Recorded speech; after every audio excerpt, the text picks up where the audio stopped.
Prince Harry and his wife, Meghan Markle, the Duke and Duchess of Sussex, are in Nigeria to champion the cause of Invictus Games, as well as mental health issues. This is where resilience meets royalty. Prince Harry is the founder of Invictus Games Worldwide, and the visit is expected to facilitate the development of sports and the mental and physical well-being of service men and veterans. Invictus Games showcases their resilience and determination, while Prince Harry and Meghan's presence also highlights the importance of mental health and support for those who were wounded in the course of serving their countries. Invictus Game is an international multi-sports event first held in 2014 for the wounded, injured, and sick servicemen and women, both serving and veterans. Now, could this visit also, pave the way for Nigeria to host the Invictus Games anytime soon? Well, this is our focus on Nigeria today. Thanks for joining us. I am Ikaria Clinton. Welcome to Nigeria Today.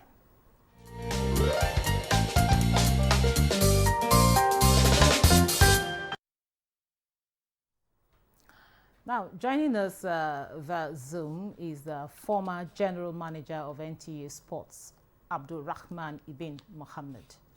Thanks for joining us on Nigeria Today. Thank you very much. Good to be with you this evening. Now, the visit of Prince Harry and his wife, of course, like we earlier mentioned, to promote, the Invictus Games, and of course, talk about mental health issues. Now, tell us, what do you make of the whole thing? As in, what can you say about the visit? Well, the visit should be put in proper perspective. It is a very, very important visit, realizing that the pedigree of the prince is very, very high, a member of the British royal family, but one who is trying to affect humanity in his own way. It is a known fact that members of royal families the world over usually take up one form of activity or the other, trying to reach out, much as we have governors' wives here, presidents' wives here, trying to reach out to the populace one way or the other. So trying to put Prince Harry's involvement in such a venture as the Invictus Games, that is the way it is. He's trying to reach humanity at some points in time. And the humanity he's trying to reach, the segment of humanity he's trying to reach, are members of the armed forces, those who may have seen war in one form or another, serving their nation, serving humanity. But at some point in time, they, got the worst for it and have become injured, wounded, or have become incapacitated one way or the other, and are trying to, get back to, their normal selves. So he's trying to get them to, have a sense of togetherness, that they have not been forgotten.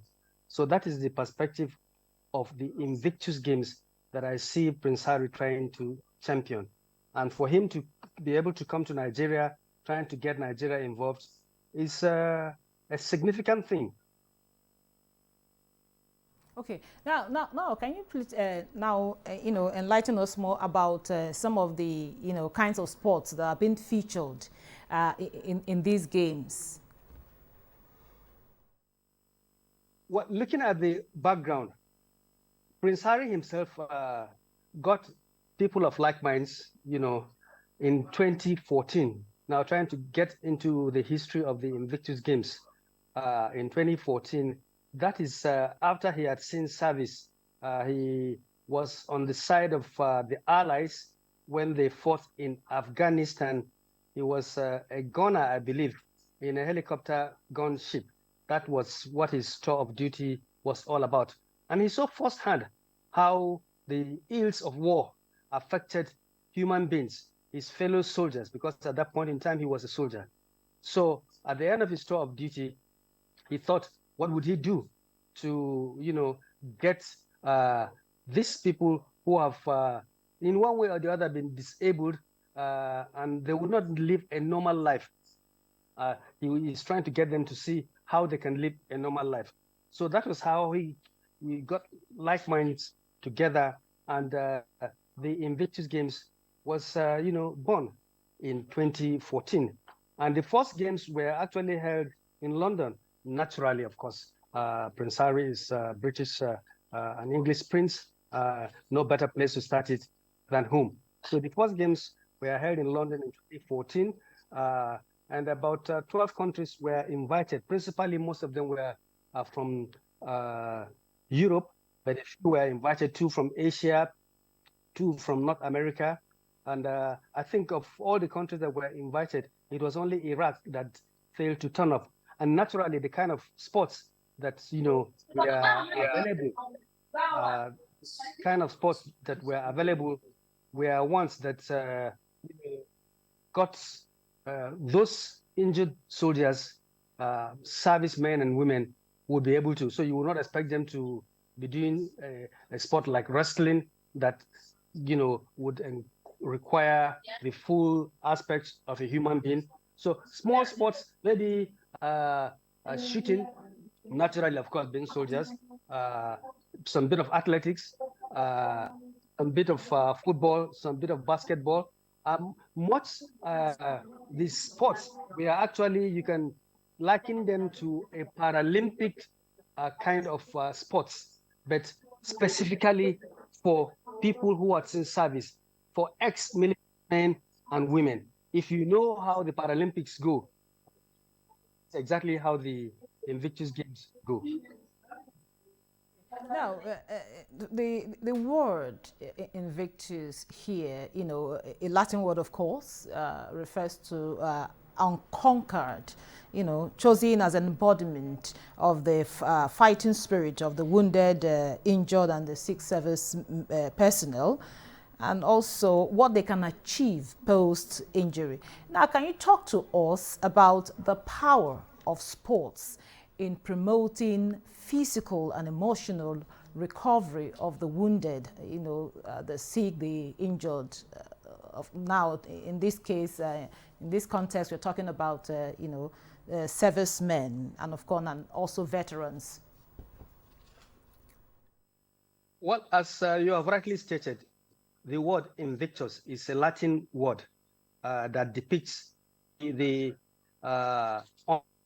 undying spirits of the human being, the undying spirit of the soldier, even though he or she has seen battle and has been one way or the other shortened physically by the scars of battle.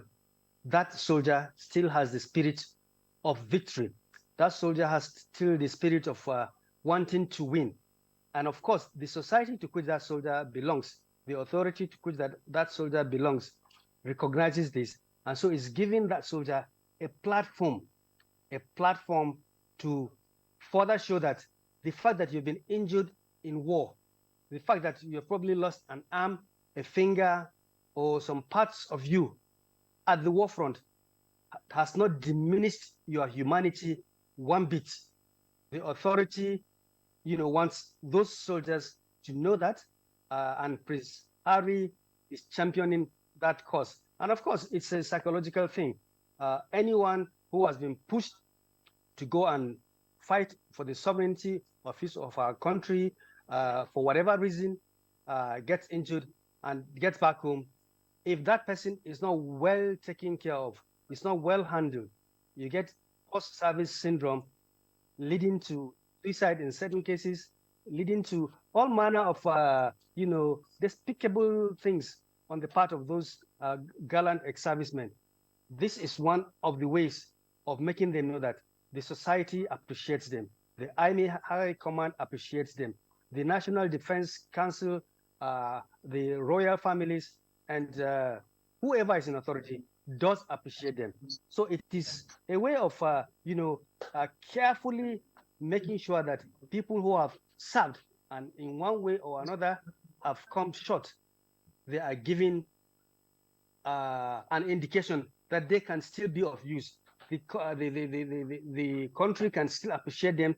The society will still appreciate them. The world still appreciates them. So it is a double-edged thing, and it's a win-win thing. The society, wins, and those who have, at some point in time, full-bodied, able-bodied men and women now reduce in one way or the other, but they are shown that the reduction in their physical capacity does not mean that the society is, throwing them off. Thank you very much, Mr. Abdurrahman. Now, you've talked so much about how, they should understand that they are still very, important in the society, even though they are probably wounded. Some of them are somehow incapacitated. Some of them are, persons living with disability, in the course of which they actually, they were wounded, actually, they were injured in the course of duty. Now, beyond the realm of sports, now how can the Invictus game inspire them, to face their life challenges? Like he also he talked about mental health, because, psychologically, some of them, are somehow, will I say, vulnerable. So how can these games inspire them to, still believe, to still face the life challenges that is before them? You see, from the point of view of an athlete, by the way, in the sports world, we call people with disabilities special athletes. And that is a carefully coined word, so that those kind of athletes do not feel that they are being looked down upon in any way. Special athletes. And in Nigeria's context, the special athletes, if you like, you want to call them disabled athletes, but that is discouraged. That has been discouraged. The special athletes in Nigeria have, over the years, performed far, far, far better than the able-bodied athletes at the world stage, at the Commonwealth stage. If you look back at the records of Nigeria's participation at the Olympics, the Commonwealth Games, the All-Africa Games, you discover that it was only when the special athletes came to the fore that Nigeria formally won the All-Africa Games in all its entirety when Nigeria hosted it in 2003. Because the weightlifters in the special athletes category did a lot, the power lifters, and so on and so forth. So no one should look down upon anyone as a special athlete because someone has had the misfortune of, having an arm lost, having some bit of discrepancy here and there in his or her physical outlook. And I believe that is what was upper mind in the minds of Prince Harry and co. when they decided to form and inaugurate this Invictus Games, the inaugural edition of which was held, of course, in London in 2014, as we said, with participants from 13 countries, and about 300 of them were there. So the lesson for us here is that it's a lesson we have already learned. And I think the visit of Prince Harry in his discussion with Nigeria's defense chiefs and sports officials, I'm sure that is a lesson that would not be lost on each and every one of them. The fact that someone has been to battle to serve his or her country and has come short one way or the other, that doesn't mean that person's abilities has been lost completely. Those abilities are innate. They're in that individual. And all that individual needs is to be given a platform with which to showcase those other hidden talents. And these Invictus Games are just ready-made. And I think it is going to be a welcome development for Nigeria to be involved in it. Nigeria was not involved in the first few editions of the events. But now, with the visit of Prince Harry, I'm sure it's going to be on the top burner for Nigeria's military chiefs. And one more reason why Nigeria's military chiefs and in fact, the government should embrace this, is the fact that Nigeria has in the past produced a Secretary General of the World Military Sports Council, CISM, in the person of Brigadier General Emmanuel Okaro. He's still alive, and he can contribute a hell lot.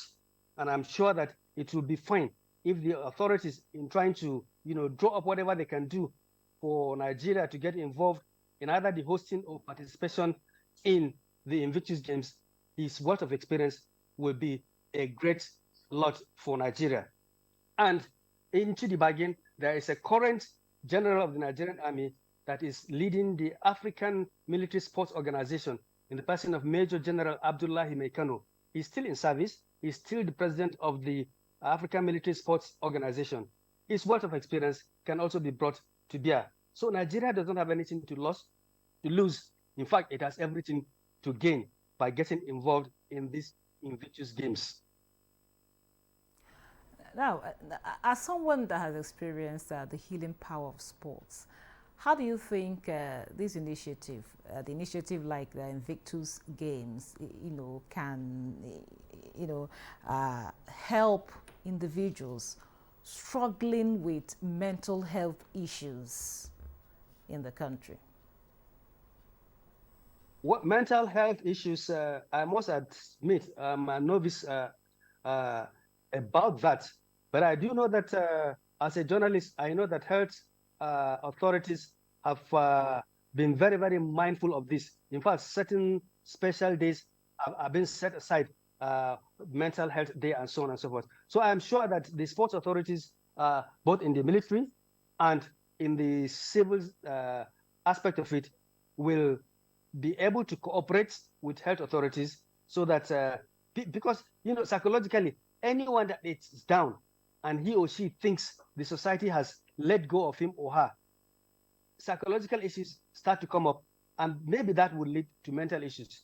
So I think it's a safety valve to ensure that people who have served the country, especially those gallant men and women who have been in the army, in the Navy, the Air Force, the civil defense, the police, and so on and so forth, when and if they get into a kind of situation, they are not left behind. They are not forgotten. Opportunities should be given to them to excel in games such as this, or they should be, assisted to, learn some other trade so that their innate other talents can be made use of. Anyone who is so treated, I'm sure the mental issues with such a person will be very much reduced and so could be manageable.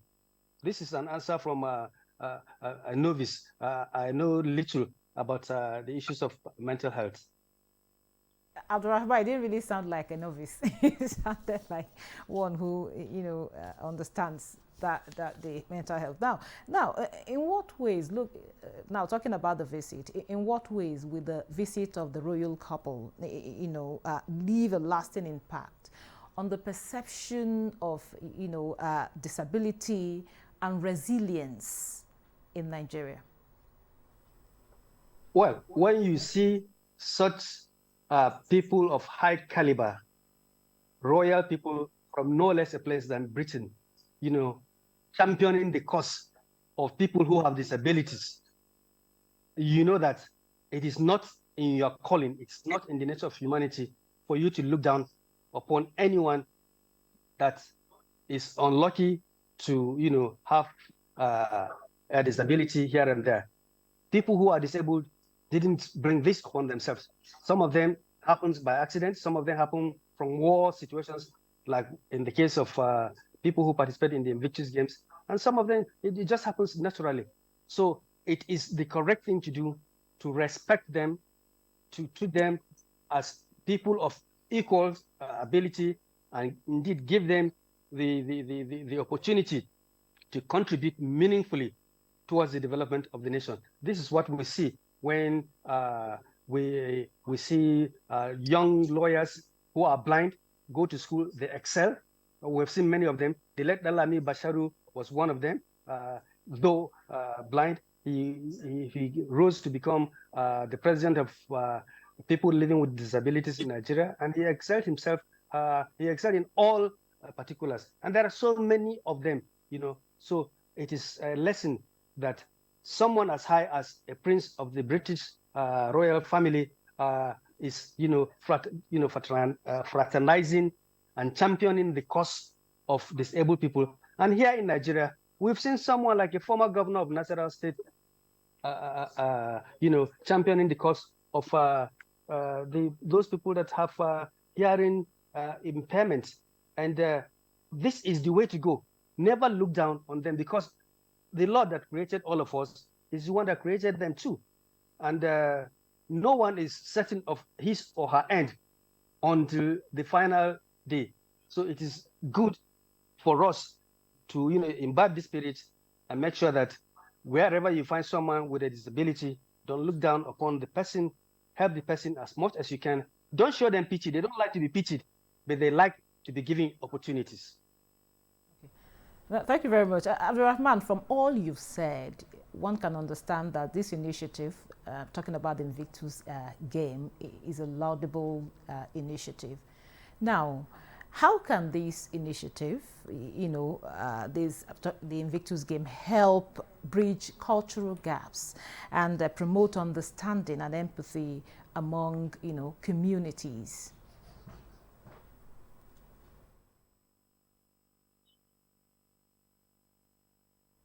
Unfortunately, the Invictus games will only, for the moment, impact upon the military hierarchy, maybe the sporting hierarchy at the Ministry of Sports, and so on and so forth.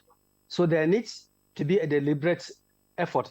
I was mentioning the case of the Nasarawa State governor, who instituted established a school for the hearing impaired right there in Lafia, and the state government is taking very good care of the students that are there. That is making them feel that they belong. Now, this should be, brought down to as low as possible, local governments, and so on and so forth. Taking care of those kind of people might be expensive, but hey, it's worth the while, because they're human beings. And some of them have got abilities that even a lot of us who are so-called able-bodied men and women don't have. So there is need for that kind of philosophy to be, brought down from the top to the bottom, so that as many people with disabilities should be able to be taken care of, not only those in the military, not only those in the police, but even those who are civilians. That way, we'll be taking care of humanity. We will be our brother's keepers. I think that's the way to go. And one last thing, how important or how inspiring is it to see people at the helm of affairs come down, to do things, put up initiatives, bring up ideas that will help bring development, amongst the kind of class of people that people ordinarily would think they are, kind of forgotten kind of people, or people that are being neglected. How inspiring is it, really? Well, certainly for people who are down there, when people from up there, the princes of this world, the governors of this world, the presidents of this world, come down to their level, the inspiration is beyond, imagination. It will show people that, yes, these people have not forgotten about us. In the case of Nigeria, it will be that these people don't only care about us until when they are seeking for votes from our compatriots. It will show that there is genuine love and care. And this is something that should be practiced more and more. I spoke about the Nasarawa State governor, former governor Al-Makura, who has been doing that for people with hearing impairment, because he understands them, because he's been through that, So he's giving them encouragement, and all the young boys and girls who are going through that school, their lives will not be different. Otherwise, they would have been beggars going about with bowl in hand here and there. So it is hope that this visit will, rekindle the spirit of humanity in not only our military leaders, but also in the generality of our political leaders and traditional leadership. Because like I said, those who are disabled, those who may be blind, those who may be crippled, they didn't bring that upon themselves. It is nature, or sometimes war, like in the case of Thank you. the military and police and civil defense people. Thank you very much. Thank you very much. Now, with that, we'll wrap up today's episode of Nigeria Today. I want to appreciate our guest who joined us virtually, the former General Manager of NTU Sports, Abdulrahman Ibn Mohammed. Thank you so much for your time and your contribution. You're welcome. And thank you for being part of the program. Don't forget, Nigeria Today airs weekday at 7:30 p.m. on NTA News 24. You can also check out this episode and others on www.youtube.com/NTA News 24 Hub. I am Eukaria Clinton. Goodbye.